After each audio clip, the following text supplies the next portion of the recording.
Hello students, welcome back to this channel. In this video, we will solve question number 10 of exercise 11.2 class 8 NCERT की new textbook से. And students, if you find these videos helpful, please share this channel with your friends and classmates. Two persons could fit new window in a house in 3 days. So, एक new window को house में fit करने के लिए two persons को लगते हैं 3 days. First question क्या पूछा है, one of the persons fell ill. So उन दो पर्सनस में से एक पर्सन बीमार पड़ जाता है बिफोर द वर्क स्टार्टेड, काम स्टार्ट होने से पहले. How long would the job take now.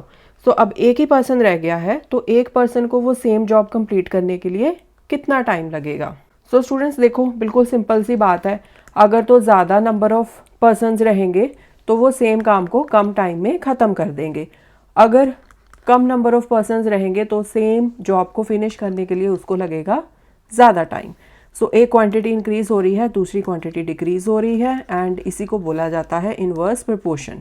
So inverse proportion का यूज़ करके we will solve this question. तो छोटा सा टेबल बना लेंगे हम. सो यहाँ पर हमने मेंशन कर दिया नंबर ऑफ पर्सनस, यहाँ पर number of days. So to persons job को फिनिश करते हैं 3 डेज में. अगर एक ही पर्सन रह गया, एक पर्सन बीमार पड़ जाता है, तो 2 - 1 मतलब एक पर्सन बचा, right.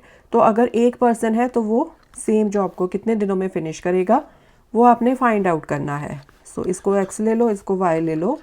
This is x1, this is x2, this is y1, this is y2. तो जो चीज़ आपने फाइंड आउट करनी है उसको लेट कर लो. Let the number of days required to finish the job by one person is equal to y2.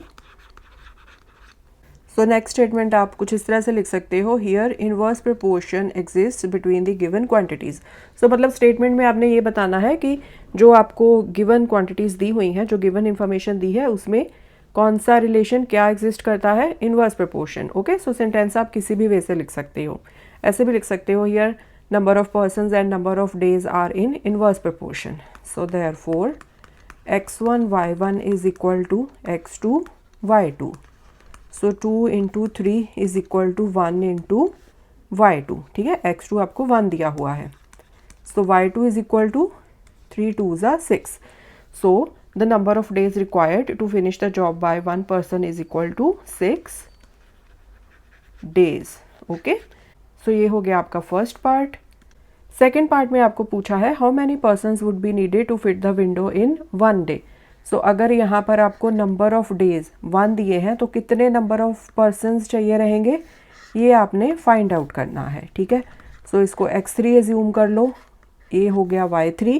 सो जो चीज़ आपने फाइंड आउट करनी है उसको हम लेट कर लेते हैं. Let the number of persons needed to finish the job in 1 day is equal to x3. So next statement में आपने ये मेंशन करना है कि जो गिवन क्वांटिटीज़ हैं उनमें इनवर्स प्रपोर्शन है. सो कुछ इस तरह से आप सेंटेंस बना के लिख सकते हो, here inverse proportion exist between the given quantities.